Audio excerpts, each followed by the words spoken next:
Hey there, house hunter. Looking for your dream home? Before you say yes to the first cozy cottage or trendy loft, let's talk about 5 smart things to think about when choosing the style or type of home that's right for you. First up, layout. Do you love open spaces that flow from kitchen to living room? Or do you need quiet corners for work or naps? Your home's layout should match how you actually live every day. Next is home type. Condos are great for low maintenance. Townhomes offer community vibes. And single-family homes? Hello, backyard and privacy. Pick what fits your lifestyle and your budget. Number 3, style. Whether you're into cozy cottages or modern minimalism, style affects not just the look, but also the layout, materials, and even future value.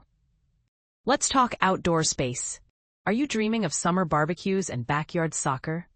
Or do you want a cute patio with zero lawn drama? The lot size and outdoor vibe totally change your day-to-day life. And last but not least, think long-term. Will this home work as your family grows or your job changes? Planning ahead can save you time, money, and moving stress later. There you go. 5 key things to think about before you pick the place you'll call home. Because buying a home isn't just about how it looks. It's about how it feels to live in it. Be sure that you work with an agent that understands your needs and helps you through each step of the process. Hint, that would be me. Like and subscribe for more smart home buying tips.